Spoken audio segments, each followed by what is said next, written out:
अस्सलाम वालेकुम। लेक्चर 106 कैफ 5 का स्टार्ट हो गया जी। और इंशाल्लाह आज मुबारकबाद है आपको, खुशखबरी है आपके लिए कि 107वां लेक्चर भी आपको ऑनलाइन वालों आज ही मिलेगा फुल फ्लैज 3:15 से 5:15 इंशाल्लाह। ठीक है, हम दोबारा मिलेंगे। अच्छा जी, क्वेश्चन नंबर 4 आपको मैंने पार्ट बी होमवर्क में दिया था।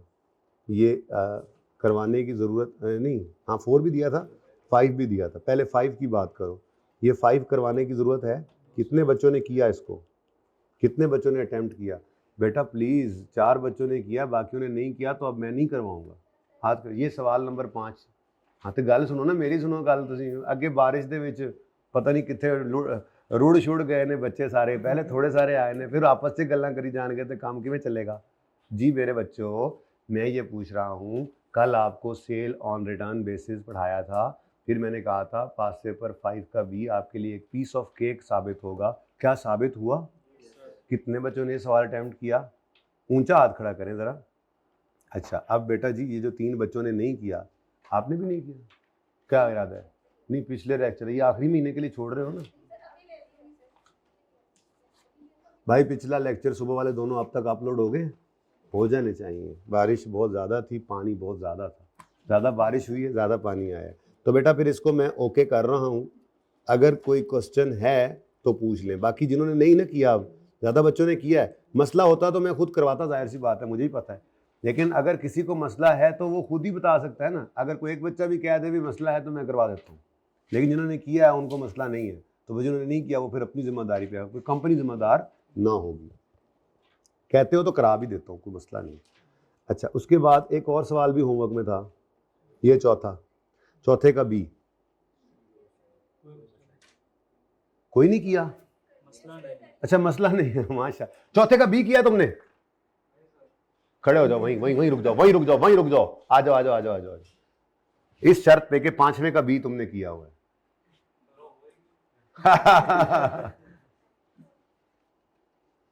शर्म तो तुम्हें नहीं आ रही होगी जी। बेटा 4 किसने किया? बी। ए अभी हमने किया नहीं है, वो डेफिनेशन है। इसका तो ए भी आपने कर लिया है, थ्योरेटिकल। ठीक है जी। 4 का बी कितने बच्चों ने अटेम्प्ट किया?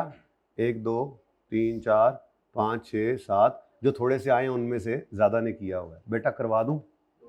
ये बिल्कुल आसान सवाल था, करेक्शन ऑफ एरर जिस तरह से करवाया था। चले, अच्छा है ना। ये टाइम और जगह इन्वेस्ट होना चाहिए। जो चीज़ें नई आज सीखनी है हम वहाँ पे इन्वेस्ट करेंगे, और फ़ायदा तो उसी को ही होगा जो सवाल खुद करेगा। सारे सवाल मुझसे करवा के पर्चे मुझे साथ ले जाना फिर। इंशाल्लाह ना करो, मैंने नहीं साथ जा सकना।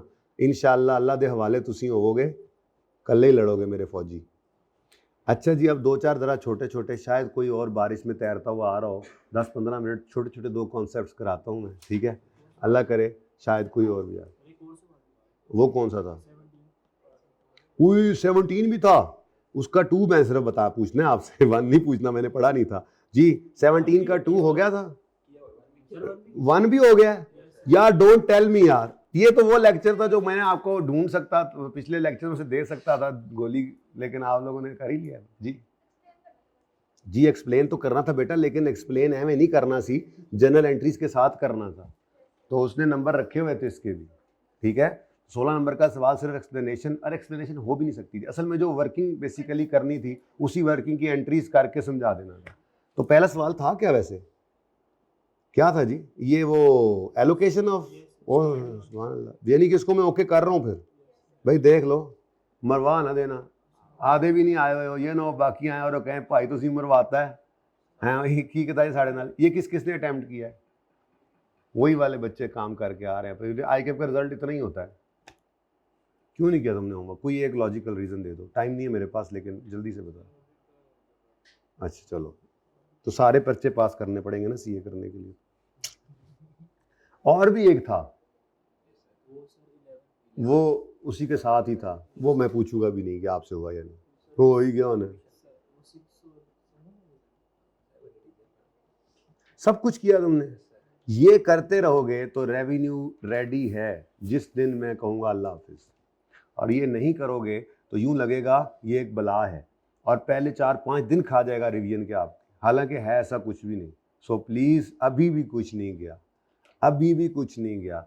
आज बैठो, आज क्या चौथा दिन है, तो 3 दिन जो हुए हैं ना, 3 दिन के अंदर जो जो काम किए हैं उनको एक सीटिंग में बैठ के कर लो, ऐसे काबू में आ जाएगा इंशाअल्लाह। ठीक है, अच्छा जी, ज़रा ऐसा कर लें, कल वो हमने एक बात ज़रा थोड़ी सी छोड़ दी थी। हमारा स्टेप 4 क्या है? Allocation of transaction price on अलग अलग POs on the basis of अलग खड़ी हुई प्राइस, स्टैंड अलोन प्राइस। ठीक है, तो उसमें ना 10वां 11वां गालिबन एक छोटे छोटे सवाल थे, वो मैंने कहा डिफरेंट है, ज़रा छोड़ देते हैं।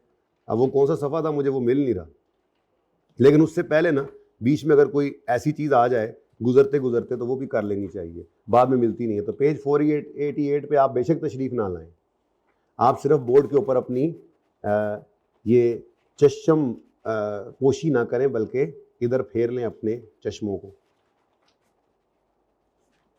जो अल्लाह ने चश्मे दिए हुए हैं। छुपा लो छुपा लो छुपा लो, आप लोग नहीं देखना, पेज पे सोल्यूशन हुआ पड़ा है, बस आपने समझना है। ये इंट्रो में आपको पढ़ा दिया जाता है अब, ठीक है, लेकिन आपको R2 में दोबारा पढ़ाया जा रहा है। ठीक है, पढ़ते हैं, पेज को छोड़ें, सवाल आपके सामने है। अलंसब footwear products sold goods amounting to 1 lakh to रियाम ट्रेडर्स। तो सेलर कौन है? अलंसब। ये स्टैंडर्ड इसी पे लगना है। 1 लाख रुपए की चीजें आरटी को बेची हैं 1 जनवरी 2021 पे ऑन 2 मंथ उधार। It is company policy to allow a cash discount of 10% if customer pay within. कहते हैं जी 2 महीने का क्रेडिट हम देते होते हैं, और अगर कोई 1 महीने के अंदर अंदर आ जाए तो उसको 10% कैश डिस्काउंट दे देते हैं, जल्दी पेमेंट पे, अर्ली सेटलमेंट डिस्काउंट। अब ये ऊपर वाली ट्रांजैक्शन किस तरह से रिकॉर्ड करेंगे? ऑन 1 जनवरी एंड अगले फिर अलग अलग है। ठीक है, तो 1 जनवरी पर भी आपको हर एक को साथ साथ देखना पड़ेगा वैसे बाय द वे। ठीक है, तो हम सिर्फ फिलहाल ए को सामने रख लेते हैं, 1 बाय 1 करते जाते हैं। शायद आपको इंट्रो में बस ये कर लिया गया हो कि सिर्फ ये बात बता दी गई हो और उसका इस तरह से एंट्रीज में ना देखा हो, तो वो भी देख लेंगे। ठीक है, बात सादा सी है। असल में ये वो एलोकेशन ऑफ ये डिटर्मिनेशन ऑफ ट्रांजैक्शन प्राइस में ये पॉइंट आता है। ठीक है, तो वो फिर चलो खैर, अब एलोकेशन वाला रहता है थोड़ा सा, इस पे वापस आते हैं, ये तरतीब ना खराब हो। ठीक है, ज़रा वापस आते हैं। वो कहाँ पे गया जी, वो जो हम कर रहे थे लंबे लंबे काम, ये वही, अब इसके बाद ये करना है। ठीक है, क्वेश्चन कौन सा था जी? 11 10 कौन से सफ़े पे था? रहने दो, मैं पहुंच गया पाइन जी। क्वेश्चन नंबर 8 और 9 भी आपके होमवर्क में था, खैर से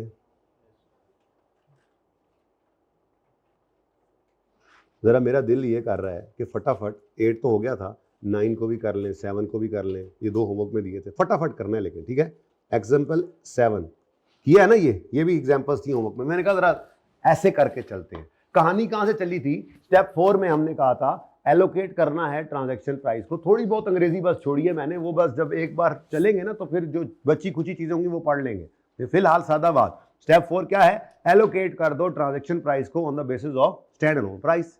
अब वो हम करते आ रहे थे, सवाल में करते आ रहे थे कि एकदम से एक नया मसला खड़ा हो गया कि किसी एक पीओ की स्टैंड अलोन प्राइस ही अवेलेबल नहीं होती, तो फिर उसको पहले निकालना है, एलोकेशन फिर भी उसी की बेस पे करनी है। उसको निकालने के हमारे पास 3 तरीके थे, एक मार्केट असेसमेंट अप्रोच, दूसरा cost plus margin, expected cost plus margin approach, तीसरा रेजिडुअल। अब पहली 2 तो सीधी सीधी हैं, डेटा होगा तो आ जाएगा। ये जो रेजिडुअल अप्रोच है ना, इसके अंदर फिर थोड़ा सा मसला चल पड़ा था, तो उसकी प्रैक्टिस हम कर रहे थे, जिसको हमने देखा क्वेश्चन नंबर 5 में देखा, एग्जाम्पल 6 भी मैंने करवाई, उसमें देखा, 7 8 9 में देखकर मैं 10 और 11 पे लाना चाह रहा हूँ। ठीक है, 10 मिनट का टारगेट है, 11 तक जाना है, जल्दी करो, शाबाश जी। आसान है ना काम, कई बार कर चुके। ओवन बेचते हैं और हीटर बेचते हैं, लेकिन ऐसा हीटर ना बेचो, जरा हीटर की तरह हीटर बेचो। ठीक है, अब स्टैंड अलोन प्राइस, सैप, सप नहीं है ये। ओवन इज सोल्ड एट 30,000, 30 ही कर दूं। ठीक है, और इलेक्ट्रिक हीटर की price is not available, cost of heater 12 है, और नॉर्मली इसको 20% मार्कअप पे बेचते हैं। बोथ हमने बेच डाले हैं 36 के। अब हीटर की स्टैंड अलोन प्राइस अवेलेबल नहीं है, तो कोई बात नहीं, हमारे पास सवाल के अंदर कॉस्ट अवेलेबल है और एक्सपेक्टेड कॉस्ट 112 और मार्कअप है। मार्कअप तो C plus P is equal to S, लिखने की भी जरूरत नहीं, ज़बानी किया करो। अगर मार्कअप है ऑन कॉस्ट है तो 100 कॉस्ट है और 120 सेल। अब हमें गिवन क्या है सवाल में, कॉस्ट, ऐसे ही है ना, तो 120 कॉस्ट है, इसको डिवाइड करेंगे कॉस्ट से जो हमारे पास 100 है, और जाना है हमने सेलिंग प्राइस पे जो कितनी बन रही है हमारी इक्वेशन में 120। कहो तो इक्वेशन लिख दूं हैं, देखो, अच्छा नो सर कह रहे हैं, मैंने कहा शायद नो सर, समझ नहीं आई, समझ आ गई ये बात। कुछ बच्चे बैठे हैं ऐसे करके, तुमने कोई छुट्टी की है, अच्छा तुमने होमवर्क किया है, शक्ल बता रही है, कुछ तो किया तुमने, कुछ तो तुमने अपने साथ ज्यादती कर ली हुई थी, जिस वजह से तुम्हारी शक्ल ऐसी हुई आज क्लास में। अच्छी भली तुम्हारा चमकता हुआ चेहरा होता था तुम्हारा, तो कर लिया ना नुकसान अपना। भाई ये है जो रिवाइज रोज कर लेगा, मैंने आपको कहा था कुछ दिन पहले आपकी प्रेप लीव स्टार्ट हो चुकी है। यूं समझें आप पेपर के लिए इस IFRS 15 को तैयार कर रहे हैं, जब मैं कोई गुंजाइश नहीं छोड़ रहा हूं, हर चीज़ का हर सवाल, इसमें कुछ पेंडेंसी नहीं छोड़ के चल रहे, आप पीछे वालों को आहिस्ता आहिस्ता पूरा कर रहे हैं, क्योंकि उनमें मौका होता है, इसमें कोई मौका नहीं है। तो तैयारी साथ कर लो बेटा, नहीं तो ये खाम में बोझ पड़ेगा आप पे। कर लो, अभी भी कर लो, वक्त है अभी भी। प्रॉफिट 20, सेल है 120। अब हमें गिवन कॉस्ट थी तो कितना आया बोलो, अच्छा 12 है, ओके 12 जी, कितना 14 ना कर लें। अब टोटल क्या बन गया, राउंड करके चलें 44। अब ट्रांजैक्शन प्राइस वो कहता है जी हमने ये सारा पैकेज लगा दिया उनको, आने वाले भाई साहब को हमने कहा ये दोनों ले जाओ 36 में। अब आलू काटना है, आलू काटेड ट्रांजैक्शन प्राइस, तो ये स्टैंड अलोन प्राइस की बेस पर बताओ कितना बनता है जल्दी से, 24 और बैलेंसिंग 12 जी। अच्छा अब मैं असल में ये इसलिए लिख रहा था कि जब ये कर लोगे पर्चे में, उसके बाद इसको काट देना है, ठीक है, और बल्कि इसको मैं यूं करूँ ना, ये लाल मिसिंग था तो ये हमने ऐसे निकाला है, ठीक है, ये ठीक है, तो ये आपने ये काम किया, कल सीखा था। अब जब ये निकल आया है तो उसके बाद अब क्या करना है, इसको साइड पे कर दो और जर्नल एंट्रीज करोगे इससे। ऐसे ही हम कर रहे थे, लेकिन जरा और बात पक्की कर रहे हैं। जर्नल एंट्रीज कहाँ से करते थे, हमने एंट्री करनी थी कैश डेबिट या receivable debit, sale of oven 24 से और सेल ऑफ हीटर 12 से, जब सेटिस्फाई कर लें। तो जर्नल एंट्री में क्या यूज होता है, आलू काटेड ट्रांजैक्शन प्राइस, ठीक है। अच्छा एग्जाम्पल नंबर 9 भी इधर ही करीब ही पड़ी है, तो एग्जाम्पल 9 सारे रश पे गए थे, है ना। एग्जाम्पल 9 क्या बेचते हैं जी, क्या पीओ है, कहता है जी सेलिंग 2 प्रोडक्ट्स, कंप्यूटर और प्रिंटर, तो कंप्यूटर है और प्रिंटर है, ठीक है जी। अच्छा जी कंप्यूटर और प्रिंटर है, तो स्टैंड अलोन प्राइस क्या कह रहा है जी, कहता है कंप्यूटर सेल होता है 40 का, प्रिंटर नहीं पता, लेकिन मार्केट कंपेटिटर्स कह रहे हैं कि सिमिलर प्राइस। ये वो रिवाइज करा रहा हूँ क्योंकि एक सवाल किया था ना उनका, बाकी रेजुल वाले तो काफ़ी है, अभी आगे भी 2 हैं, ठीक है। तो हमारे कंपेटिटर का प्रिंटर इतने का बिक रहा है, 5 में से 3 है हमारे प्रिंटर की रेटिंग और 4 है कंपेटिटर की, तो आप एडजस्टेड मार्केट अप्रोच यूज़ करें, 12 पकड़े, डिवाइड करें इसको। असल मसला क्या बना है, मसला ये, तो इसको निकालने के लिए एक्सपेक्टेड कॉस्ट प्लस मार्कअप पहले सवाल में किया, इसमें क्या कर रहे हैं, मार्केट असेसमेंट अप्रोच, ठीक है। तो हमारा प्रिंटर, ये कंपेटिटर के प्रिंटर की प्राइस है, उसकी रेटिंग से डिवाइड कर दिया, हमारे प्रिंटर की रेटिंग से मल्टीप्लाई कर दिया, आंसर क्या आ गया बोलो 9। अब जब ये आ गया है तो भाई फिर तो काम हो गया, ये 49 बन गया। पहले से मुझे पता था किस चीज़ का, कि 44 का ये दोनों बेचे हैं, यानी 5,000 का आपने को क्या दिया हुआ था डिस्काउंट, तो एलोकेट कर दें जल्दी से। तो एलोकेटेड ट्रांजैक्शन प्राइस कितनी बच्चों, 36 और 8। वर्किंग करने की जरूरत नहीं है ना मुझे। अब ये करने के बाद ये कर दिया और जर्नल एंट्री करोगे, बस ये पक्का करने के लिए मैंने 2 सवाल भी और कर दिए, ठीक है, अरे बात भी पक्की हो जाए ना। अब इधर तो मसला क्या हुआ है, रेजुलर अप्रोच में क्या होता है, 8वीं एग्जाम्पल, रेजुलर अप्रोच में क्या होता है, मजबूरी हो जाती है, मजबूरी हो जाती है, ठीक है। जब मजबूरी हो जाती है तो एलोकेटेड वाली फिगर निकलती ही नहीं है। तो जब एक चीज़ है ही नहीं तो फिर इसमें तो मजबूरन आपको इसी से ही जर्नल एंट्रीज करनी पड़ेगी। ओके, तो सही है, क्या कर सकते हैं, 6 और 9 ही है बस, इधर तो कुछ है ही नहीं जिससे करें एंट्री। ठीक है, चल। अच्छा जी, अब मामला ये है कि रेजनल अप्रोच के बारे में एक छोटी सी डिस्कशन ये है कि इसको बताओ, इसके बारे में ये बताओ कि ये अप्रोप्रिएट रही या ना रही। क्या ये अप्रोप्रिएट रही या ना रही, ये देखने के लिए ये 2 सवाल हैं। अगर नहीं होगी तो क्या करना है, फिर दूसरे सवाल में उसका भी जवाब है। ठीक है, तो एग्जाम्पल 10 कर रहे हैं। माशाल्लाह, come an entity regularly sells A, B and C individually, thereby establishing following stand alone selling prices. A, B, C और डी की 15 से 45 है। अब ये तो कोई प्राइस ना हो, 15 ले या 45 ले या एवरेज ले, कुछ भी नहीं ले सकते। स्टैंड अलोन प्राइस क्या कह रहा है, 15 से 45 है नहीं है, मतलब इसका मतलब डी की स्टैंड अलोन प्राइस अवेलेबल नहीं है। अच्छा, और आगे कहता है in addition entity regularly sells B and C together. ये ऑलरेडी एक बंच है, तो स्टेप 1 में ये पकड़ लो, बी और सी आप इकट्ठा बेचते हो। ठीक है जी, बेचते हैं तो क्या करें, फिर बी और सी को पकड़ लो, स्टैंड अलोन प्राइस गिवन है उनकी, बी और सी या सी और डी है, बी और सी है, सॉरी बी और सी। तो 45 और 55 आ गए, 55 जल्दी जल्दी करना है, 55 45, ये कुछ भी नहीं है, सिर्फ एक बात ज़बानी बताने की बजाय आपको सवाल करा रहा हूँ, नई चीज़ है ना, खामखा बोझ ना लिया करो। मैंने पास पेपर 4 कराया आपको, आपने कर लिया, लेकिन नई चीज़ है ना, मैंने एक चीज़ सिखानी है, कोई इजाफी चीज़ नहीं कराऊंगा, टेंशन नहीं लेनी आपने, लेकिन जो करवा रहा हूँ वो भी करना है और जो कह रहा हूँ वो घर पे लाजमी करना है। अब कोई नागा नहीं होना चाहिए, सुन रहे हो ऑडिट वाले भाई? ठीक है, अच्छा जी, कितने बन गए जी? ये पूरा 80 90 पूरा 100। अब ये 100 था और वो कह रहा है ये 100 रुपये वाली चीज़ ऑलरेडी माशाअल्लाह 60 की बेच रहे हैं। जनाब मान, एलोकेटेड ट्रांजैक्शन प्राइस निकाल लो, जल्दी से बताओ। ये 60 को बांटना है ना, तो 60 इंटू 55/100 33 और बैलेंसिंग 27 बन गया। अब इधर देखो, जब ये हो गया तो अब ये कहानी ख़त्म हो गई, अब ये कहानी अब एग्जिस्ट ही नहीं करती। अब हमारे हिसाब से कहानी ये है 33 और 27, ठीक हो गया। अच्छा, कहता है उसके बाद अगली बात सुनो, ए, बी और सी भी टुगेदर बेचते हैं 100 का। हमने कहा चलो जी, नवा कट्टा खुल गया, तो स्टेप 2 में चले गए।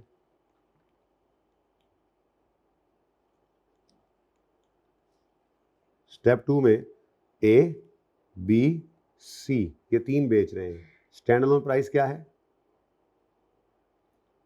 40, नई वाली 33 और नई वाली 27, टोटल तो फिर 100 नहीं बन गया? 40 थे 40 थे, हाँ फिर 100 बन गया। अच्छा, अब ये 100 जो है इसके बारे में क्या फरमाया जा रहा है कि ये रेगुलरली 100 का ही बेचते हैं इसका मतलब सी पे कोई डिस्काउंट नहीं लगता। एनीवेज, अब क्या करूं, तरतीब मैं नहीं छेड़ रहा, एलोकेटेड ट्रांजैक्शन प्राइस मैंने लिखी और एज इट इज़ यही आ जाएगा। क्या ख्याल है, चेंज तो नहीं ना होना, दोनों तरफ जो सेम है, ठीक है। लेकिन इसका मतलब ये हुआ कि कोई चेंज 40 में नहीं आया। ए पे कोई डिस्काउंट नहीं देते, ये वही डिस्काउंट है जो बी और सी पे पहले भी दे रहे थे। ए पे डिस्काउंट नहीं लगा। उसके बाद एक बंदा आया, उसने कहा मुझे ये सारी चीज़ें चाहिए, एक डिब्बे में बंद कर दो। लेकिन भाई देखो, मैं सारी चीज़ें ले रहा हूँ, कुछ तो ख्याल करो। हमने कहा अच्छा, पहले स्टैंड अलोन प्राइस तो लिख लें। A, the entity enters into a contract with a huge customer to sell A, B, C, D in exchange of 130। हमने कहा जी अच्छा, आप ये तीनों लेना चाहते हैं? अच्छा, ये तो ए का तो है 40, बी का 33, सी का 27 और डी का नहीं पता। ठीक है, चलो जी, तो ये नहीं पता तो फिर ये भी नहीं पता, ये नहीं पता तो फिर आलू भी कैसे काटेंगे। लेकिन ट्रांजैक्शन प्राइस तो है ना, वो कितनी है जी? 130। अब allocation of transaction price on the basis of stand alone price करने लगेंगे। तो अब कोई ऐसा तरीका नहीं अवेलेबल, कोई ऐसी बात बता दे कि जी कॉस्ट प्लस मार्कअप है या ऐसी कोई बात है, तो अब फिर क्या करें? अब बफलो ब्राउन है, मजबूरी में आपने यही 130 यहाँ पे लिख लेना है। जब 130 यहाँ आना है तो फिर बैलेंसिंग 30 ये आ गया। अब इधर देखो, अब ये कोई नहीं है, जब ये है नहीं तो ज़ाहिर बात स्टैंडर्ड प्राइस ही को यूज़ करके एंट्रीज कर लेंगे, ठीक है। लेकिन जो मैं बताना चाह रहा हूँ वो क्या है, स्टैंडर्ड क्या, ये सवाल में क्या कह रहे थे, सवाल में उन्होंने कहा एलोकेट करो transaction price of 132 A B C and D, तो ये तो कर दिया हमने। साथ ही क्या फरमा रहे हैं कि डिस्कस करो कि क्या रेजिडुअल अप्रोच अप्रोप्रिएट है। डिस्कस करो, पहली बात क्या की थी, एलोकेट करो ट्रांजैक्शन प्राइस को इन चारों पे, और फिर डिस्कस करो whether residual approach for product D is appropriate. तो जब आपने प्रोडक्ट डी को देखा 30 रुपये, तो आपने कहा हाँ हाँ रेंज भी उसने यही बताई थी, तो रेजिडुअल अप्रोच इज अप्रोप्रिएट। बात समझ आई? इसका सोल्यूशन देख लो जरा, मतलब अंग्रेजी तो लिखी वहीं से देखोगे ना, बाकी तो सोल्यूशन नजर आ गया।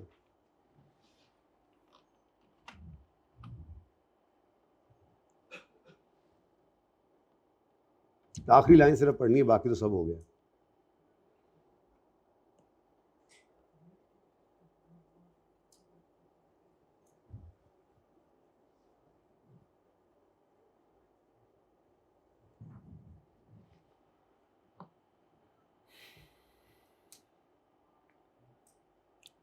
अच्छा जी, अब इधर देखें जी बच्चों, इधर देखो, अगला सवाल आया, ये यहीं पे मिटा मटूल है।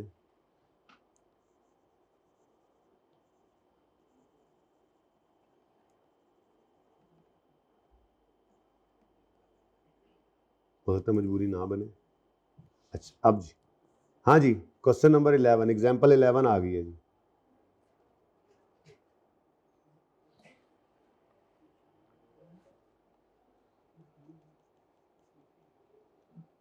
हाँ जी, वही वाली कहानी है, A B C D in addition entry regular sale B and C for 60, तो B 40 नहीं 55, और वही चलने देना था यार, चलो खैर 45 यानी कि 100, रेगुलरली इसको 60 का बेच रहे हैं। अब एलोकेट कर दो, तो 33 और 27 आया था आई थिंक, ऐसा ही है। अब ये 33 और 27 स्टेप 2, एक मिनट, 33 और 27 स्टेप 2 में चला गया, बी और सी का, ठीक है। और ए का सवाल से उठाया आपने 40, अब ये टोटल कितना बनता है, 100 ही बना। अब ये कितने का बेचते हैं, 100 का ही, तो इसका मतलब एज इट इज ये ऐसे ही आ गया, 40 33 और 27, यहाँ तक तो सेम था।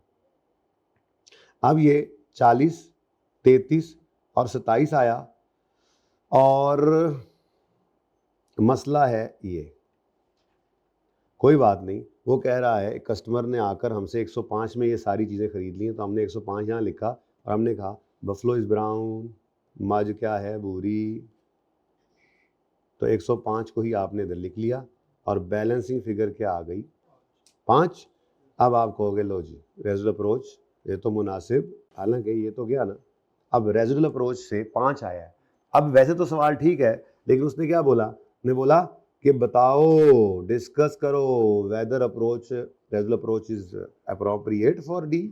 तो हमने जब देखा डी की स्टैंडअलोन प्राइस 5 निकल रही है, तो हमने कहा यार रेंज तो वो 15 से 45 कह रहा था, इसका मतलब कोई और मेथड लगाना पड़ेगा, कोई और मेथड जो दुनिया में होता होगा, इन तीनों में से कोई नहीं लगा, कॉस्ट प्लस मार्कअप, या फिर ढूंढो बाकी दोनों को ढूंढो, सबसे आसानी से कॉस्ट प्लस मार्कअप मिल जाना है वो ढूंढो, ये अप्रोप्रिएट नहीं है, ठीक है।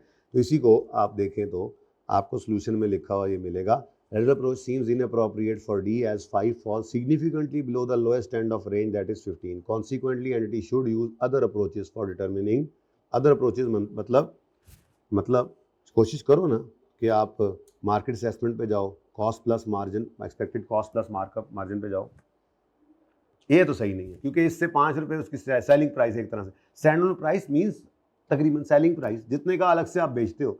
वो कह रहा है 15 से 45 तक, जहां पे को फंस जाए हम ये प्रोडक्ट उतने में बेचते हैं, तो अब वो 15 से 45 की तो रेंज में नहीं आया 5, तो फिर कोई और मेथड ढूंढो, ये अप्रोप्रिएट नहीं है। तो ये जनाब आपका स्टेप 4 था, एलोकेशन ऑफ ट्रांजैक्शन प्राइस। ये step 4 allocation of transaction price, read only. आपको कहा था कोई मसले मसाइल हो तो पूछ लो, किसी ने पढ़ने की जहमत की हो। सर इतना नहीं, होमवर्क करके आए, ये थोड़ा है। चलो ये मैं खुद पढ़ाऊंगा ना फिर, इसलिए अभी तक सिर्फ ये, अभी इसको मैं ऐसे कर देता हूँ ताकि फिर मैं खुद पढ़ा दूँ, रह न जाए ना, ठीक है। उसके बाद एलोकेशन ऑफ डिस्काउंट बात की थी, एग्जाम्पल 1 एग्जाम्पल 2 आपको करवाई थी, एग्जाम्पल 3 मैंने आपको लिखवाया था। अगर कोई स्टैंडर्ड प्राइस जरूरी है एलोकेशन के लिए, अगर ना हो तो adjusted market assessment approach, expected cost plus margin approach और एज वेल अप्रोच यूज हो सकती है, ठीक है। और कम्बिनेशन भी इनका यूज हो सकता है, ये भी पढ़ लिया था हमने, ठीक है। अच्छा, अब अगली बात मार्केट असेसमेंट की एग्जाम्पल, ये सब एग्जाम्पल आ गई। रेजिडुअल अप्रोच जब शुरू हुई है तो रेजिडुअल अप्रोच के अंदर 5वीं और 6ठी एग्जाम्पल आई है, फिर 7वीं और 9वीं ये नहीं थी, 8वीं भी यही थी, और फिर 10वीं और 11वीं में हमने एक और चीज़ भी देखी कि रेजिडुअल अप्रोच जो है वो कभी कभी इनअप्रोप्रिएट भी हो सकती है। एक केस समझाना था, अगर वो हो जाए तो फिर कोई ना कोई और तरीका लगाना पड़ेगा, वरना फिर पर्चे में ऐसे बताओगे कि ये इनअप्रोप्रिएट, ठीक है। अच्छा चले जी, अब ये हमारा स्टेप 4 जो था ये तो हो गया ख़त्म, शुद्ध मंगल बुध।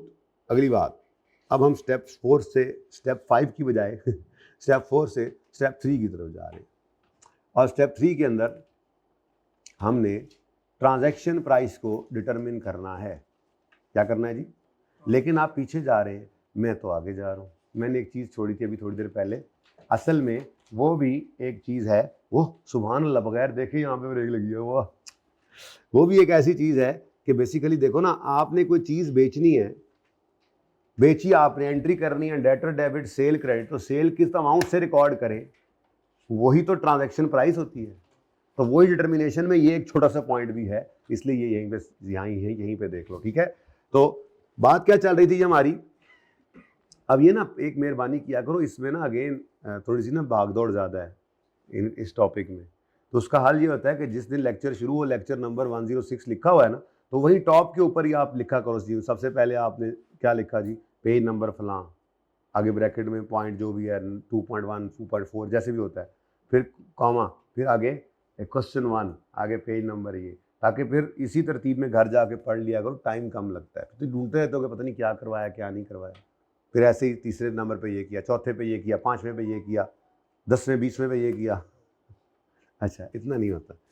अच्छा वैसे एंड में मैं देखता हूँ तो पढ़ा कुछ भी नहीं होता हमने, है ना। बहुत कुछ पढ़ रहे हैं आप, पास पेपर्स आपसे हो रहे हैं, और क्या पढ़ना है आपने, और क्या पढ़ना है, पर्चा पास करने के लिए सब पढ़ रहे हैं। बाकी भी इंशाल्लाह इसका पोस्टमार्टम हो जाएगा, अल्लाह ने चाहा। सेलर ने 1 लाख रुपए की चीज़ें बेची थी 2 महीने के क्रेडिट पे, और पॉलिसी ये है कि कोई 1 महीने में आ जाए तो वो 10% डिस्काउंट देते हैं। अब मैंने आपको कल ही ये बात कही थी जब मैंने सेल ऑन रिटर्न बेसिस का पढ़ाया था आपको, कि ये स्टैंडर्ड में बहुत जोर, अभी बैठ के काम चल रहा है, इंशाल्लाह खड़े होकर करते हैं शुरू, वो सवाल उधर जाएं, अल्लाह करे, बस थक जाता हूँ इतना बैठ बोल।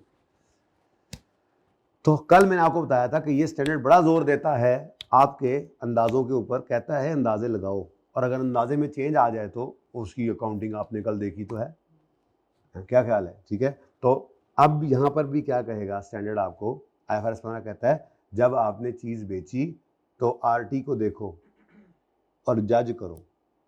क्या लगता है आपको, चौधरी आदमी है, 15 दिन में पैसे दे जाएगा, या 2 महीने भी मुश्किल से, मुश्किल 2 महीने में देगा, तो ये आपके अंदाजे के ऊपर है। अगर आपको आज खड़े होकर लगता है ऑन यकम जनवरी एंड ऑन पहला केस, अगर आपको आज खड़े होकर लगता है कि AF एक्सपेक्टेड क्या है जी, कि AF एक्सपेक्ट कर रहा है कि RT विल नॉट पे विद इन 1 मंथ, एक मिनट यार, ये एंड तो बाद में आना है, समझे बात। स्टार्ट पे खड़े होके यकम जनवरी 21 पे खड़े होकर, ये यकम जनवरी 21 है, ए केस करा रहा हूँ, केस ए, यकम जनवरी 21 जी, यकम जनवरी 21 पर आपने एंट्री पास करनी है, debtor debit cell credit, debtor RT debit cell credit. अब वो सेल क्रेडिट करनी है तो 100 से करें या 90 से, अपनी एक्सपेक्टेशन देखें जी। आपको लगता है कि वो 1 महीने में नहीं पे करेगा, तो फिर इसका मतलब आप अपनी एक्सपेक्टेशन की बेस पर जो है वो यहाँ पर बुक कर रहे हैं 100 रुपया, ठीक है। अब आप एक्चुअल सेटलमेंट की डेट का वेट करेंगे। अब सेटलमेंट की डेट इधर ही मैं सामने कर देता हूँ इसके, ठीक है। जब आई, अब 31, देखो एक महीने के अंदर जो आए, तो 31 जनवरी तक अगर आ गया तो फिर डिस्काउंट देना पड़ेगा, ना आया तो डिस्काउंट नहीं देना पड़ेगा। अब हुआ क्या, असल में एक्चुअली वो 3 फरवरी को ही आया, तो वही हुआ जो हमने सोचा था। इसका मतलब अब आप 3 फरवरी पे जाकर एंट्री पास करेंगे, कैश डेबिट पूरा 100 आएगा अब, और डेटर क्रेडिट पूरा 100 आ गया, क्योंकि आपको डिस्काउंट नहीं देना पड़ा। जी को मसला बोलो, हाँ जी समझ आती है। अच्छा, दूसरे केस में कहता है जी, अब ये इंडिपेंडेंट सिनेरियो से, ठीक है। तो अब ये गया, अब इसकी बात करते हैं, ठीक है। और उसमें भी पहले स्टार्ट में खड़े होकर एस्टिमेट चेंज बाद में कर लेंगे अगर गड़बड़ हो गई, जरूरी नहीं एक्सपेक्टेशन के मुताबिक ही हो, कभी चीता बने पहले आ जाए। अच्छा सोचा था पहले आए, ढिला पड़ जाए बाद में आए, हर चीज बाद में देखेंगे। स्टार्ट में खड़े होके आपके एक्सपेक्टेशन, आपके एक्सपीरियंस की बेस के ऊपर स्टैंडर्ड एंट्री करवाता है आपसे। जैसे यकम जनवरी पे एक्सपेक्टेड है एएफ की तरफ से, एएफ एक्सपेक्ट कर रहा है कि आरटी विल नॉट पे विद इन 1 मंथ। अच्छा वही बात आ गई, तो बी में भी वही बात है, ठीक है। तो यकम जनवरी 21 पे अगर आपको लग रहा है कि आरटी ने 1 महीने में पे नहीं करना, तो फिर डेटर डेबिट सेल क्रेडिट किस अमाउंट से करोगे? जी बोलो, पूरे 100 से, ठीक है। 80 90 पूरा 100, पूरे 100 से आप करोगे ये काम, एंट्री कर लिया आपने।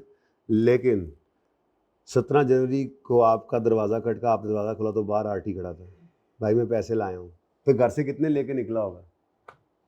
90। कितने लेकर निकला होगा? क्योंकि उसको भी पता है जो आपने कहा हुआ है, ऑफर दी हुई है कि अगर कोई बंदा आ गया 1 महीने के अंदर अंदर, तो जितने पैसे उसने देने हैं उसका 10% से हम छोड़ देंगे। अब उसने 100 रुपये देने थे, इसलिए तो उसने आगे पीछे से बंदोबस्त करके फटाफट अरेंजमेंट किया, अरेंजमेंट करके, या कहीं से पेमेंट आ गई उसको किसी कस्टमर से अपने से, तो भागा भागा आया, उसने कहा चलो ये 10% डिस्काउंट तो ले। तो घर से कितने लेकर आया बोलो? अब मामला क्या है, मामला कुछ ऐसे है कि आपका, एक मिनट यार, व्हाट इज दिस, ये क्या हो रहा है? अच्छा ऊपर सारी चेंजेस ऊपर चल रही। तो अब हुआ क्या जी, जब आपको 17 फरवरी पे दरवाज़ा खटका है, तो आप क्या देख रहे हैं कि 17 जनवरी है, बल्कि 17 जनवरी को, तो भाई बाहर आरटी खड़ा है। अब आरटी कितने पैसे घर से लेकर आया होगा? 90। तो कैश कितना लाया? और एक लाइन छोड़ कर लिख लो, मुनासिब है, डेटर कितने से क्रेडिट करोगे? 100 से। अब 10 क्या है? डिस्काउंट, सेल्स डिस्काउंट, ये कैश डिस्काउंट। अब ये आपको इंट्रो में पढ़ाया गया था कि वो पुराना ज़माना गुजर गया है जब आप डिस्काउंट अलाउड एक्सपेंस की एंट्री करते होते थे सेलिंग एक्सपेंसेस में, डिस्काउंट अलाउड एक्सपेंस डेबिट और डेटर क्रेडिट। अब बदल गया ज़माना, अब आपने सेल्स में ही इसको डेबिट करना है। तो इसी वजह से ही कि आपने ग्रॉस सेल बुक कर ली थी, अब उसी को ही कम कर लें। असल में लोग पता करते क्या थे, लोग ये करते थे कि स्टार्ट में खड़े होकर 100 रुपया बुक कर लिया, ठीक है, 100 रुपया बुक कर लिया सेल में, और जब इधर 10 रुपये का डिस्काउंट देना पड़ा तो यहाँ पर सेल्स को डेबिट करने की बजाय सेलिंग एक्सपेंसेस में कर दिया डेबिट। अब उनकी कहानी कुछ इस तरह से होती थी पीएनएल के अंदर, उनकी पीएनएल के अंदर सेल नज़र आ रही होती थी 100 पर, और नीचे जाकर सेलिंग एक्सपेंसेस में डिस्काउंट नज़र आ रहा होता था 10 रुपये का। अब अल्टीमेटली बात तो उनकी भी 90 पे आ रही होती थी, लेकिन एक तरह से सेल्स ओवर स्टेटेड होती थी। ये मिसलीड करती है, आप ऑडिट में पढ़ रहे होंगे, बाकी चीज़ों के बारे में आपकी असर्शंस कुछ इस तरह से होती हैं, आप सोचते हैं कि ये गलत तो नहीं है, लेकिन रेवेन्यू के बारे में आप सोचते हैं ये ठीक तो नहीं है।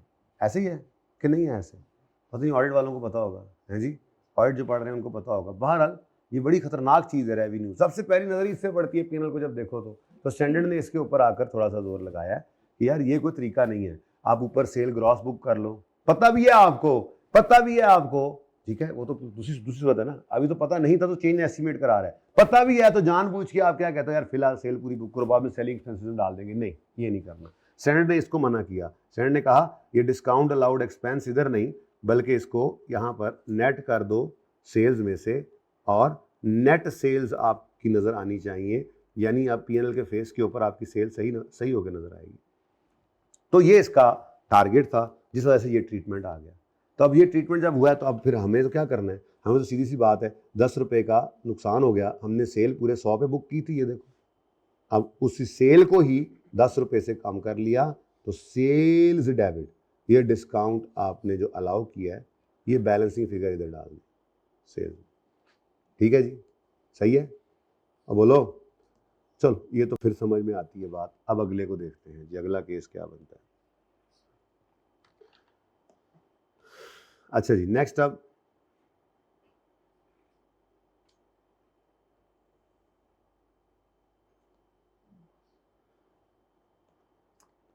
अब बी को छुपा दिया और सी में कहता है, जनाब जिस दिन चीज़ें बेची हैं ना, हमारी एक्सपेक्टेशन यही है कि वो आ जाएगा, पहले भी आ जाता है टाइम पे, तो R A F expected that R T will pay within 1 month. अब जब पहले से ही पता है तो स्टैंडर्ड कहता है बेटा जी फिर आप एक्सपेक्टेशन की बेस पे 90 ही बुक करो। अगर कोई गड़बड़ होगी, मतलब वो लेट हो गया, तो वो घर से 100 ही लाएगा ना, तो बाकी 10 उस दिन बुक कर लेना, आज नहीं बुक कर सकते 10 एक्सपेक्टेशन की बेस पे। तो 1 जनवरी पे फिर आपने एक्सपेक्टेशन की बेस पे एंट्री पास की, debtor debit revenue credit, revenue की लड़ाई चल रही है ना, सेल क्रेडिट कितने से, 90 से। अब हुआ क्या, वही हुआ नहीं, ओ पाए ना 17 जनवरी को आ गए ने पाए ना, बुआ खड़किया बाहर कौन खलोता सी, आरटी, आरटी तुम आ गए, कितना कैश लाए हो, वही जो सोचा था वही लाएगा, तो कुछ भी नहीं करना पड़ा आपको, कैश डेबिट डेटर क्रेडिट को मसला। अब बोलो, ये तो आसान केस बना बड़ा। अब आखिरी केस क्या है, आखिरी केस ये है कि पहले दिन क्या सोच रहे थे, 1 महीने में आ जाएगा, तो डी पार्ट डी 1 जनवरी को हमने अपनी सोच के मुताबिक डेटर डेबिट सेल क्रेडिट कर लिया, ठीक है, 90 रुपये से, क्योंकि हमें लगता था वो आ जाएगा, लेकिन वो किसी वजह से देर होगी, उसको नहीं आ पाया। तो जब 11 फरवरी को वो तशरीफ़ लाए भाईजान, तो हमने कहा आरटी तुम तो यार लेट हो गए हो। ओहो, हमने सोचा तो तुम जल्दी आ जाओगे, तुम तो लेट हो गए हो। अच्छा कितने पैसे लाए, लाओ निकालो, कितने पैसे लाएगा। अब वो घर से निकलेगा 100 रुपये लेकर, क्योंकि उसको डिस्काउंट नहीं मिल पाया, लेट हो गया वो। अब आपका डेटर एक लाइन छोड़कर किससे क्रेडिट होगा, बोलो, 90 पे जिस पे खड़ा है। अब 10 रुपये क्या है, 10 रुपये क्या है, इनकम है, इनकम है जो पहले रिकॉर्ड नहीं की थी। तो आपने इस सेटलमेंट डिस्काउंट का एक्सपेक्टेशन की बेस पे बुक किया था ना, इसको नहीं बुक किया था तो बुक करना पड़ जाए, तो फिर सेल को डेबिट करेंगे, और पहले बुक नहीं किया था, बाद में वो बंदा अंदाज़ा क्या था कि वो 10 रुपये का डिस्काउंट ले लेगा, तो हमने सेल ही 90 बुक कर ली। एस्टीमेट था, चेंज हो गया, तो चेंज हो गया एस्टीमेट, तो कोई बात नहीं, उसको रिकॉर्ड कर लो। तो ये जनाब सेल्स में ही क्रेडिट करेंगे हम, ठीक है, किधर क्रेडिट करेंगे जी, सेल्स में। तो सेल्स को क्रेडिट कर दो बैलेंसिंग फिगर, ठीक है। ये डिस्काउंट नॉट अलाउड है, हाँ जी, इसको देख लें जी, कोई मसला है तो पूछ लें। तो बात कहाँ पे रुकी हुई है इस वक्त, स्टूडेंट कहता है भाईजान अंदाज़ा लगाओ, और अंदाजे की बुनियाद पे आप अपना best estimate, best judgement use करके आप अपनी सेल को बुक करो, और अगर खुदा ना खास्ता उससे कोई आगे पीछे बात हो जाती है तो फिर कोई मसला नहीं है, एस्टीमेट को चेंज कर लेना। एस्टीमेट चेंज जिस दिन आता है उसको पिछले फिगर को ना जाके नहीं छेड़ते, आगे ही बस सही कर लेते, ठीक है। बड़ा टाइम लग गया इस पे यार।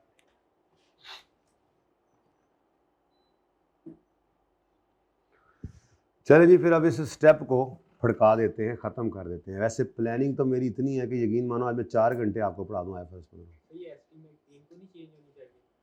बेटा तुम 3 को कर लो, किस दिन, नहीं 1 जनवरी से 31 जनवरी तक 1 महीना बनता है, तो फिर तो 1 फरवरी को चेंज कर लेना चाहिए, ठीक है। लेकिन आप फिलहाल पेमेंट के दिन ही इसको करो, पेमेंट होगी तो फिर ही ना, पेमेंट होगी तो उसी वक्त ही सेटलमेंट का डिस्काउंट या मिलेगा या नहीं मिलेगा, तो उसी वक्त ही कर लेते हैं, ठीक है। बाकी फ़िलहाल इस पॉइंट को समझे, जिस सवाल की तरफ आप इशारा कर रहे हैं, आ जाएंगे इंशाल्लाह।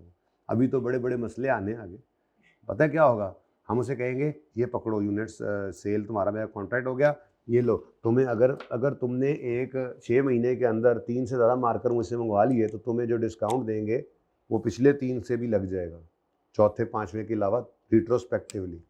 अभी बड़े बड़े काम होने हैं, ठीक है। छोड़ो, फिलहाल सादा बात है, बस सादा बात यहाँ ये सिखाई गई है। यहाँ असल में मैं आपको जो सिखाना चाह रहा हूँ, आप इसमें जो मर्जी कर लो। आप यहाँ पर 3 फरवरी की बजाय, बल्कि तो ये तो एक्चुअल पेमेंट थी ना, आप कह लो जी 1 फरवरी पे। फिर एक बार आप क्या करोगे, 1 फरवरी पे कुछ भी नहीं करोगे, कुछ भी नहीं करना ना, कुछ करोगे, कुछ भी नहीं करोगे। रिसीवेबल तो रिसीवेबल ही है, 1 फरवरी को तो कुछ नहीं करोगे ना, ठीक है। यहाँ पे आगे क्या करोगे, यहाँ पर आकर 1 फरवरी आया नहीं, यहाँ पे आगे क्या करोगे, 1 फरवरी आया नहीं, यहाँ पे आकर क्या करोगे, हाँ यहाँ पे आप कह सकते हो कि 1 फरवरी पे ही हमें 10 रुपये रिसीवेबल में बढ़ा लेने चाहिए, तो ठीक है, बारीक बात है, बढ़ा लो। फिर 2 एंट्रीज करोगे, रिसीवेबल डेबिट, सेल क्रेडिट 10 रुपये से इस दिन। सही है, सही है, सही कह रहे हो, लेकिन मैं सब ये सिखाना नहीं चाह रहा, ये आगे बहुत तफसील से करेंगे।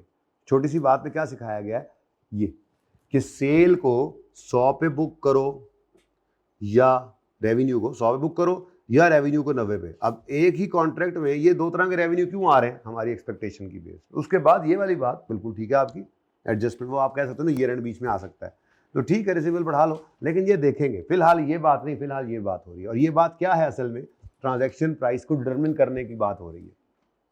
क्या ट्रांजैक्शन प्राइस है भाई, 100 या 90? अंदाजा लगाओ, आ जाएगा जी 1 महीने में, फिर 90 है यार, अंदाजा लगाओ। इन्होंने कहा जी नहीं, हमारा कस्टमर तो आ जाएगा जी महीने के बाद आएगा, फिर आप ट्रांजैक्शन प्राइस 100 रुपये, सेम प्रोडक्ट की, ठीक है। तो इस वक्त बात हो रही है स्टार्ट पे, ठीक है। चलो अब आओ फिर,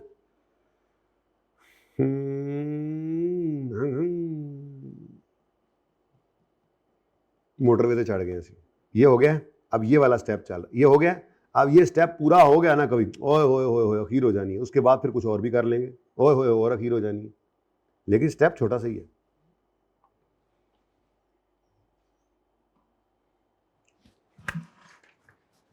देख भाई, पेपरों के बाद एक काम करना है तुमने, ठीक है।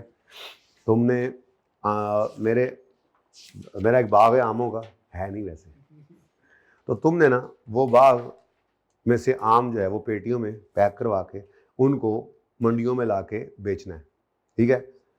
10% तुम्हारा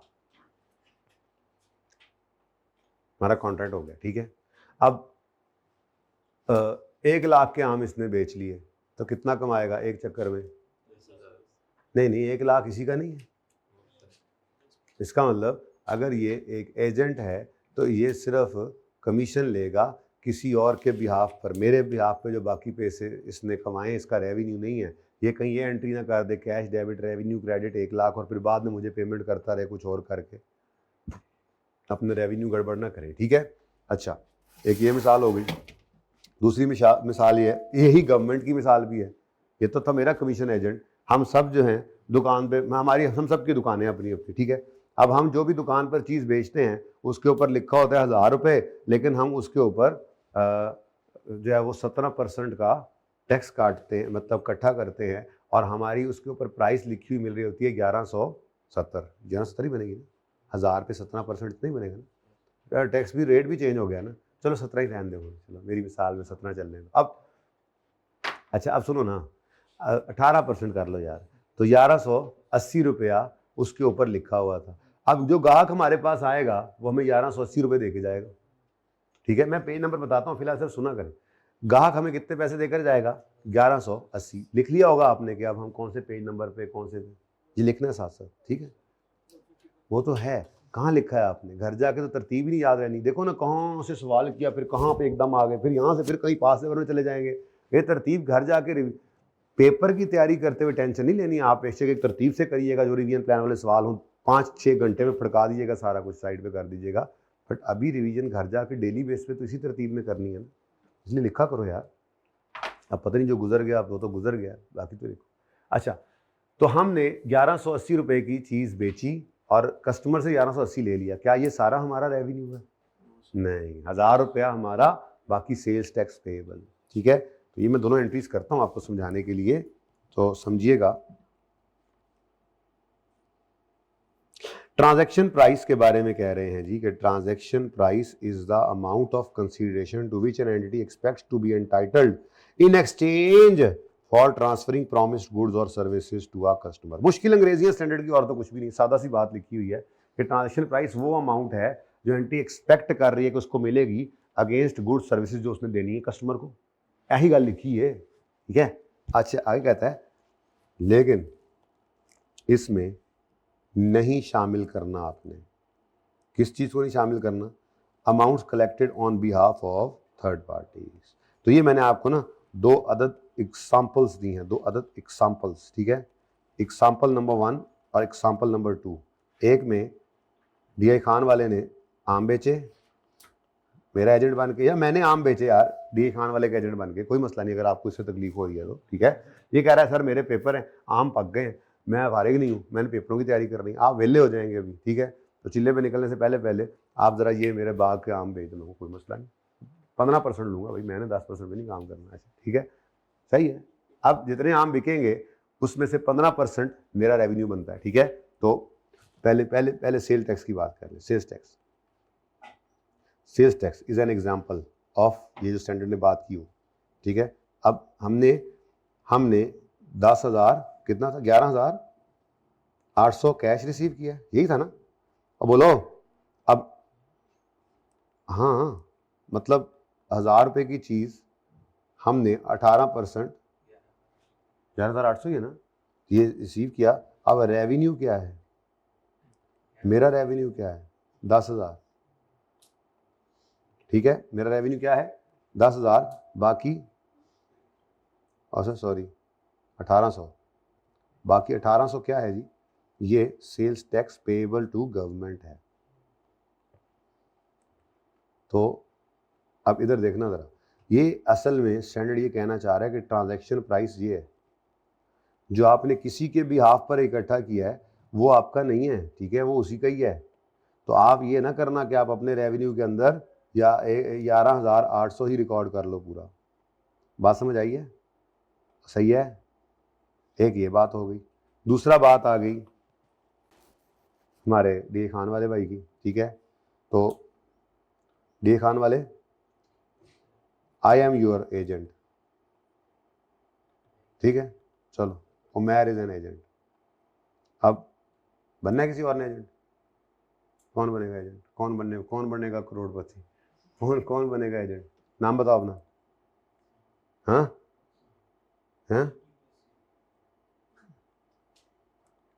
AQ, अच्छा मैं बताऊं, AQ अब्दुल कुदूस मेरे MRT का नाम था, जिन्होंने जो मेरे ट्रेनर थे, यानी कि जिनके साथ मैंने आर्टिकल्स किए, very very very good person. तो अब वो अच्छा नहीं लगता कि मैं उनको एजेंट कहूँ, ठीक है। तो वो तो एजेंट तो मुझे ही होना चाहिए, उधर भी मैं ही एजेंट होऊंगा, ठीक है। तुम बताओ अपना नाम। M इज़ एन एजेंट, ठीक है, मिस्टर M, ओके। अब मिस्टर कहना पढ़ा लै यार, तू केड़े रोलियां पै गए हैं, पढ़ा लै, तेरी मेहरबानी, फिर तू कहना एक्स्ट्रा भी पढ़ाना है जी। भाईजान ने, M ने, ये अपने दोस्तों में आपस में हो गया था ये एग्रीमेंट, ठीक है। तो पेपरों के बाद ये काम कर रहे हैं कि 1 लाख रुपए के इसने आम बेचे, ठीक है। जबकि ये अब M की बात हो रही है, मुर्तज़ा की बात हो रही है।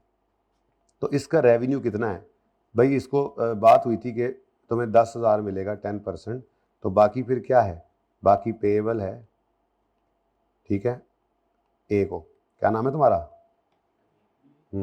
चलो अब्दुल्ला को हमने वापस करना है, तुम्हारे साथ नहीं है, ये मेरा है, ठीक है।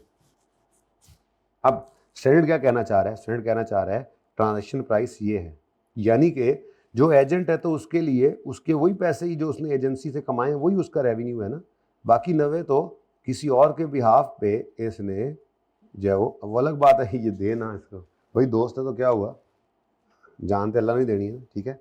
ये बच्चों 2 एग्जाम्पल्स आपके सामने, ठीक है जी। कोई क्वेश्चन है तो पूछिए जी, फरमाइए, चलें आगे। अच्छा जी, अब जरा पॉज करिएगा, हेलो जी। तो ट्रांजैक्शन प्राइस क्या है, अमाउंट ऑफ कंसिडरेशन जो एंटिटी एक्सपेक्ट कर रही है इन रिटर्न फॉर गुड्स और सर्विसेज जो उसने कस्टमर को देनी है, लेकिन इसमें नहीं शामिल करना आपने वो अमाउंट जो कलेक्ट किए हैं किसी और के बिहाफ पे। कोई मसला, बोलो अगली बात। अब ये भी एक काम करके आए, उसको भी बीच में फड़का दें आप। क्वेश्चन, आपने सेल की है 200 की, अच्छा अब ये 200 तो आपने बिल्कुल बुक किया था, अपनी उस आरटी वाले सवाल को सामने रखते बात करो, डिस्काउंट जो सेटलमेंट डिस्काउंट है उसकी एक्सपेक्टेशन को सामने रखते हुए आपने 200 बुक किया था, ठीक है। लेकिन जिसको चीज़ें बेची थी ना जी, उसके को हालात जो है ना वो गड़बड़ हो गए, तो एक्सपेक्टेड है कि, बल्कि ऐसे नहीं, सेल 200 रुपये की करनी थी, ऐसे ही रखो, ठीक है, कि उम्मीद क्या है आपको कि 180 ही आएंगे इससे, मतलब 200 की चीज़ बेच कर ही आपको लग रहा है 180 आएंगे इससे, ठीक है। तो फिर आप क्या एंट्री करोगे, सोल्यूशन यहाँ शुरू हुआ, क्या एंट्री करोगे, आप एंट्री करोगे डेटर डेबिट। स्टैंड कहता है जब तुम्हें उम्मीद ही यही है कि तुम्हें 180 आना है तो तुम 200 पर नहीं सेल बुक कर सकते, यानी ट्रांजैक्शन प्राइस को तुमने क्या कर देना है, एडजस्ट कर देना है इस अमाउंट से। ये क्या चीज़ है, अभी यहाँ से पढ़ाता हूँ, ये सारी कहानी यहाँ से पढ़ानी है, एक आधी लाइन में बाकी सब काट देना है, वरना तो समझ नहीं आता ये। अच्छा, लेकिन एक्चुअली में अब रिसीव कितना हुआ है,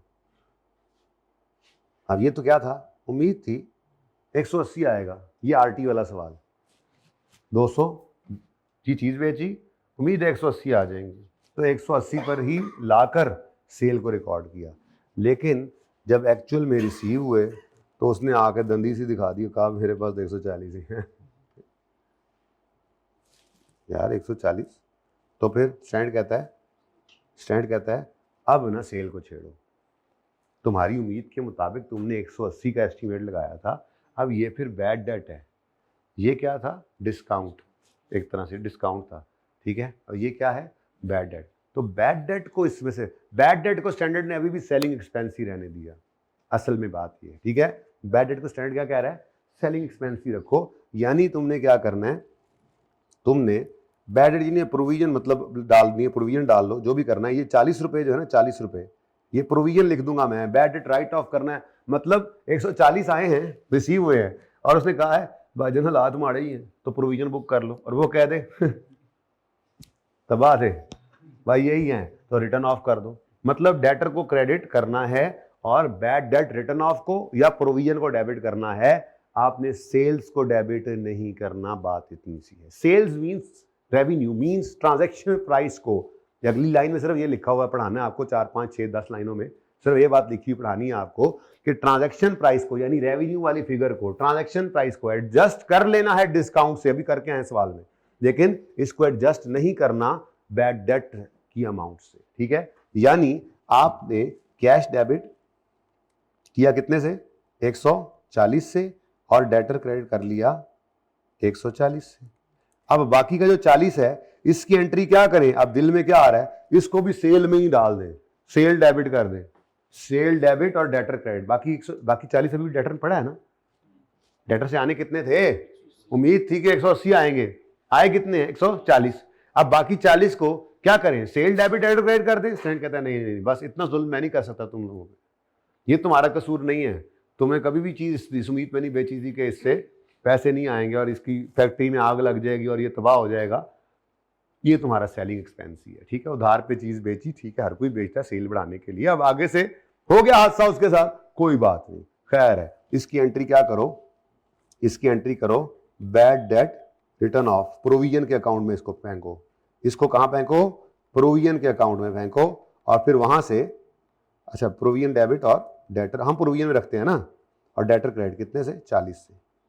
बेसिकली यहां से फिर ये क्या कहां चला जाएगा, यानी कि बेसिकली प्रोविजन का लेजर बना लो जल्दी से, प्रोविजन का लेजर है, मसलन पहले ओपनिंग में कोई शक नहीं था, क्लोजिंग के अंदर ये प्रोविजन बनानी है, प्रोविजन बना लो 40, या ये नहीं बनानी तो डेटर का, चलो प्रोविजन कोई नहीं है, शक कोई नहीं, ये पक्का हो गया, चलो ये लो ऐसे कर लो, प्रोविजन डेटर, इधर से क्या आया डेटर, हमने एक ही तो चीज बेची थी जालमों, एक ही तो चीज बेची थी, तो सेल किया था हमने 180 पे अंदाजे के मुताबिक, कैश कितना आया 140, और बाकी क्या है, लो जी बैड डेट हो गया, चलो बैड रिटर्न ऑफ कर दो, रिटर्न ऑफ, तो यहां पे प्रोविजन में डेबिट, ये क्रेडिट, ठीक है, ये बैड डेट आ गया, ब्रॉट डाउन कोई शक नहीं था, कैरी डाउन कोई शक नहीं था। अब ये कहां जाएगा, ये बैडेड एक्सपेंस है जो पीएनएल में जाएगा, यानी कहां पर, सेलिंग एक्सपेंसेस में। ये सेल में नहीं डेबिट होता, ये बैड एक्सपेंस कहां जाता है जी, सेलिंग एक्सपेंसेस। बात समझ आई है? तो किस चीज को ट्रांजैक्शन प्राइस में हिट करना है, डिस्काउंट को। किस चीज को, क्योंकि उसकी उम्मीद होती है आपको, खुद डिस्काउंट दिया, उम्मीद भी होती है तो डिस्काउंट दिया होता है, ठीक है। किस चीज को ट्रांजैक्शन प्राइस में नहीं हिट करना, किस ट्रांजैक्शन प्राइस को किस चीज से एडजस्ट नहीं करना, बैड। मतलब सादा बात कि रेवेन्यू में से माइनस करना है, यानी कि डिस्काउंट को आप रेवेन्यू में हिट करेंगे, जबकि बैडेट को आप रेवेन्यू में हिट नहीं करेंगे, वो आपका सेलिंग एक्सपेंस ही रहेगा। यहां पे स्टैंडर्ड ने माफी दी है, ठीक है, हालांकि माफी मुश्किल थी है, चलो। अच्छा जी, अब ये बात जो है ना जी, इसको यहां से पढ़ते हैं। ये देखो, इतनी सी बात पढ़ लो बस।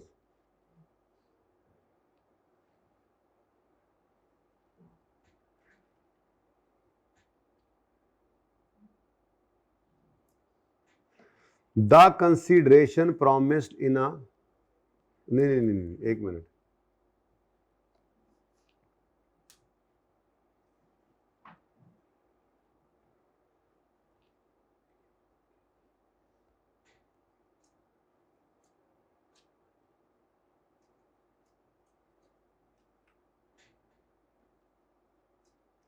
यार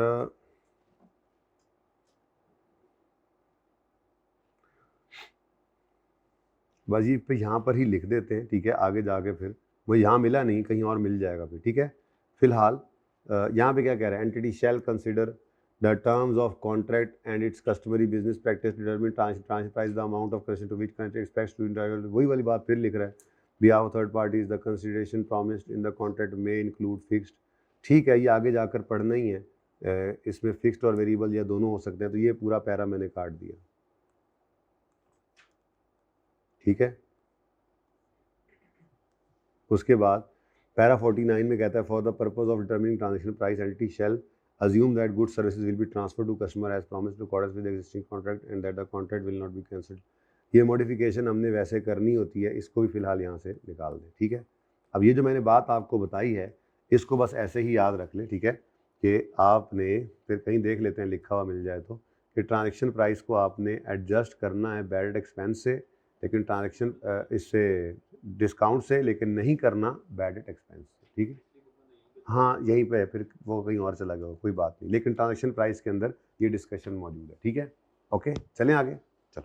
अच्छा जी, अब अच्छा जी, ट्रांजैक्शन प्राइस लगे हुए हैं इतने दिनों से। ट्रांजैक्शन प्राइस को डिटरमिन करते हुए भी मसले आते हैं। ट्रांजैक्शन प्राइस को डिटरमिन करते हुए स्टैंडर्ड कहता है कुछ फैक्टर्स का ख्याल रखो, जिसमें से एक फैक्टर आप ऑलरेडी कर चुके हैं, और वो फैक्टर कौन सा था, time value of money, significant financing component. 5,000 रुपए 2 साल बाद दे देना, गाड़ी आज ले जाओ। आपने कहा था भाई 5,000 ट्रांजैक्शन प्राइस नहीं है, गाड़ी की कीमत तो 5,000 नहीं है, तो डिस्काउंट किया था आपने कैश को, सेल आज प्रेजेंट वैल्यू बुक की थी, वो जो प्रेजेंट वैल्यू थी वो थी ट्रांजैक्शन प्राइस, और बाकी क्या था, इंटरेस्ट जो आपने रिसीव किया था। अच्छा, दूसरी सूरत क्या थी, दूसरी सूरत ये थी कि गुड्स आपकी 2 साल बाद डिलीवर होनी है, कैश आपने आज ले लिया था, तो सर ने कहा ये कैश तो रेवेन्यू नहीं है, ये तो तुमने आज किसी से पैसे लिए हैं, इसके ऊपर आप तुमने इंटरेस्ट पे करना है एक तरह से, 2 साल बाद जो सेल बुक होनी है वो है रेवेन्यू। तो फिर आपने सेल, मैंने कहा था पहले निकाल के रख लो अलग से, फ्यूचर वैल्यू पर निकाली थी, तो ट्रांजैक्शन प्राइस डिटरमिन कर रहे थे ना वो। तो ट्रांजैक्शन प्राइस डिटरमिन करते हुए हमने ये देखना है, अगर सिग्निफिकेंट टाइम पीरियड इन्वॉल्व हो जाए डिलीवरी ऑफ गुड्स और कैश के दरमियान में, तो फिर इसका मतलब ट्रांजैक्शन प्राइस नॉर्मल वही फिगर नहीं सवाल में गिवन है, बल्कि आपको उसे टाइम वैल्यू ऑफ मनी को इन्वॉल्व करना पड़ेगा, या प्रेजेंट वैल्यू निकालोगे या फ्यूचर वैल्यू निकालोगे। तो ये ट्रांजैक्शन प्राइस डिटरमिन हो रही थी, जो हमने पहले दूसरे दिन में कर लिया था, कई सवाल भी देख लिए उसके तो, ठीक है। अच्छा, अब कुछ चीज़ें और भी होती हैं इसके अंदर, जैसे वेरिएबल कंसीडरेशन, बड़ी ही मज़े की ये डिस्कशन है वेरिएबल कंसीडरेशन, इसको देख लेते हैं जी, ठीक है। वेरिएबल कंसीडरेशन का मतलब क्या है कि आपको डिस्काउंट मिल गया, इंसेंटिव मिल गया, पेनल्टी मिल गई, इसको समझाने के लिए अगर आपको एग्जाम्पल पहले करवाइए ज़्यादा बेहतर है। Example 1, build company enters into a contract, बल्कि इससे भी पहले आ गए हैं।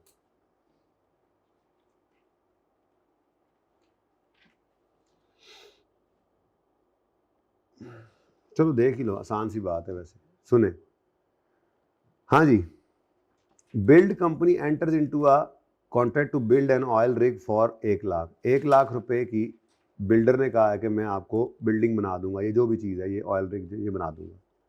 अब अगर ऑयल रिग कंप्लीट नहीं होती टाइम पर तो 20,000 रुपये की पेनल्टी है।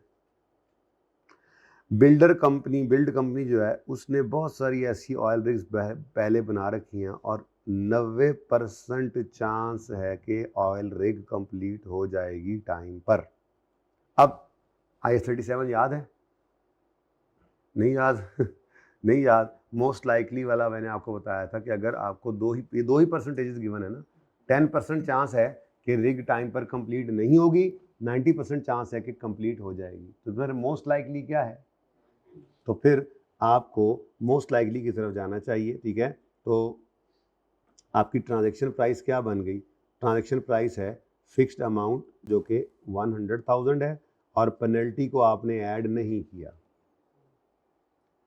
पेनल्टी को ऐड नहीं किया, ठीक है। तो ट्रांजैक्शन प्राइस आपकी फिर क्या बन गई? तो ट्रांजैक्शन प्राइस फॉर्मूला बन रहा है ज़रा अच्छा, एक फिक्स्ड अमाउंट होती है, एक फिक्स्ड अमाउंट होती है, ठीक है। उसमें आपको लेस पैसे, बेसिकली पेनल्टी लेस होती है, ठीक है। इसमें कोई इंसेंटिव आ जाए तो वो ऐड हो जाता है, जो इस सवाल में नहीं था। यानी वो यूँ कह सकता था कि टाइम पे ख़त्म करोगे तो तुम्हें 10,000 इजाफी दे दूंगा, तो फिर वहाँ पर भी चांस देखा जाता, अगर कंप्लीट होने का की उम्मीद है कि टाइम पे हो जाएगा तो 10,000 ऐड कर लेते हैं। अगेन एस्टीमेट है, चेंज भी हो सकता है, वो देखेंगे सवालों में इंशाल्लाह जाकर। फिलहाल तो डे 1 पर ट्रांजैक्शन प्राइस क्या डिटरमिन करें, तो भाई इंसेंटिव को ऐड कर दें। ट्रांजैक्शन प्राइस यूँ लिखता हूँ, ट्रांजैक्शन प्राइस का फॉर्मूला क्या है? एक फिक्स्ड अमाउंट होती है और इसमें वेरिएबल अमाउंट्स ऐड भी हो सकती हैं। अगर कोई इंसेंटिव मिल जाए, कोई इंसेंटिव मिल जाए, लिखा हुआ था ये, कोई इंसेंटिव मिल जाए, कोई डिस्काउंट आपको मिल जाए, ठीक है, या कोई पेनल्टी पड़ जाए, पेनल्टी पड़ेगी तो आपके पैसे कम हो जाएंगे। तो ये जनाब आपकी ट्रांजैक्शन प्राइस निकालने का फॉर्मूला बन गया। अब हर सवाल में इसी को लेकर चलते जाते हैं, ठीक है। बस ये ज़रा 1-2 सवाल कर लूँ मैं। तो एग्जाम्पल 1 में फिक्स्ड अमाउंट क्या तय हुई है? 1 लाख। कोई इंसेंटिव है जी? कोई इंसेंटिव है जी? कोई नहीं। अच्छा, पेनल्टी तो है कि लेट किया ना तो 20,000 रुपए की पेनल्टी पड़ेगी, टाइम में ना किया तो। आप बिल्ड कंपनी का, मेरे दादा परदादा से ये काम हम करते आ रहे हैं, आज तक कभी ऐसा नहीं हुआ। ओ एक बार याद पड़ता है दादाजी के ज़माने में कुछ सैलाब आ गया था और ये हो गया, थोड़ा सा लेट नहीं होता सर। आप यूँ कर लें 90% चांस है, इंशाल्लाह टाइम पे ही होगा, मतलब में पेनल्टी नहीं पड़ेगी। अब एक्सपेक्टेशन की बेस पर, सेलर की एक्सपेक्टेशन की बेस पर ट्रांजैक्शन प्राइस डिटरमिन होनी है, तो हम क्या कर रहे हैं असल में इस वक्त? हम वेरिएबल कंसीडरेशन को कंसिडर कर रहे हैं। ट्रांजैक्शन प्राइस में वेरिएशन को ऐड या लेस कर रहे हैं। वेरिएशन क्या हो सकती है? फिक्स्ड अमाउंट में कुछ इंसेंटिव ऐड हो जाए या कुछ पेनल्टी आकर उसको लेस कर दे। तो ये आपसे ही पूछा जाएगा, क्या लगता है? नहीं इंशाल्लाह हम टाइम पे पूरा करेंगे। तो एक्सपेक्टेशन की बेस के ऊपर फिर आपने पेनल्टी को माइनस नहीं करना होगा, ठीक है। तो इसका मतलब आपकी ट्रांजैक्शन प्राइस फिर क्या बन गई? ट्रांजैक्शन प्राइस क्या बन गई जी? 100,000। चेक करो आंसर क्या है। The most likely transaction price is 1। लेकिन हमने इस तरह से निकाला है, बस ये हमारा तरीका ज़्यादा मज़े का लगा है ऐसे मुझे। वो कहना मोस्ट लाइकली, ठीक है, मोस्ट लाइकली सिर्फ किसके ऊपर है? वो इस तरह से नहीं है, वो मतलब ये आसान हो गया ना। अगर ज़्यादा चांस होता कि पेनल्टी पड़नी है तो मैंने ये इक्वेशन बना ली, हम यहाँ पे पेनल्टी को लिख लेते हैं, तो हमारी ट्रांजैक्शन प्राइस क्या बन जाती? 80,000। पर वो क्या कह रहा है? 80,000 नहीं, 1 लाख ज़्यादा चांस है। हमने उसकी बजाय इस तरीके से कर लिया। चांस सिर्फ किसके ऊपर लगाया है? पेनल्टी के ऊपर।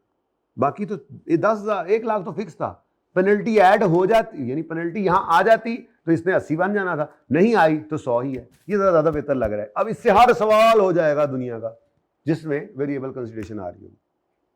मुश्किल हो आसान हो, पक्का एक फॉर्मूला बन गया ना। तो ट्रांजैक्शन प्राइस डिटरमिन करने निकले हैं, टीपी डिटरमिन करने निकले हैं। टीपी के अंदर ये टीपी ही तो डिटरमिन किया था आपने, वो जो आपने सवालों के अंदर, अभी जाते हैं वो सवाल आ रहे हैं आगे, जब आपने 5,000 2 साल बाद वाले को डिस्काउंट करके 4,000 पे आज सेल बुक की थी, तो वो ही तो ट्रांजैक्शन प्राइस थी। आपने टीपी को डिटरमिन किया था डिस्काउंट करके, टाइम वैल्यू ऑफ मनी को इन्वॉल्व करके। आज भी टीपी को ही आपने जो है वो डिटरमिन किया है, लेकिन उसमें किस चीज को ले रहे हैं, वेरिएबल कंसीडरेशन। ठीक है, यहां पर क्या लिखा हुआ है, factors to be consider while calculating transaction price. An entity must consider following the effect of all following factors when determining the transaction price. Number 1 is variable consideration. क्या मतलब, कोई वेरिएबल कंसीडरेशन तो नहीं है। ट्रांजैक्शन प्राइस डिटरमिन करते हुए decide कर लो, देख लो, फैसला कर लो, कंसीडर कर लो, कोई वेरिएबल कंसीडरेशन तो नहीं है। अब एक फिक्स्ड अमाउंट तो है 1 लाख जिसमें कॉन्ट्रैक्ट हुआ हमारी एग्जांपल में, साथ ही क्या देख लो, कंसीडर कर लो, कोई वेरिएबल कंसीडरेशन तो नहीं है, कोई इंसेंटिव नहीं जी, कोई पेनल्टी है तो सही। क्या लगता है टाइम पे कर लोगे या लेट हो जाओगे? नहीं, हमें लगता है टाइम पे कर लेंगे, ठीक है, फिर पेनल्टी को ऐड मत करो, तुम्हारी वेरिएशन तुमने कंसीडर कर ली है, वो ऐड नहीं हुई या लेस नहीं हुई, तो तुम्हारी ट्रांजैक्शन प्राइस क्या रह गई, 1 लाख। ये बात समझ आई है? और दस दो मनु, सुते हुए हो। एग्जाम्पल 2, एग्जाम्पल 3, एग्जाम्पल 4 और एग्जाम्पल 5, एग्जाम्पल 6, एग्जाम्पल 7 अभी नहीं करेंगे शायद, शायद कर भी दें, लेकिन घर पे भी कर सकते हैं। यहाँ तक जाना है हमने, तो सबसे पहले पार्ट 2 शुरू होने से पहले आपने एग्जाम्पल 2 कर लेनी है। पार्ट 2 30 सेकंड में शुरू कर लेना, जल्दी करो, पार्ट 2 शुरू करो भाई।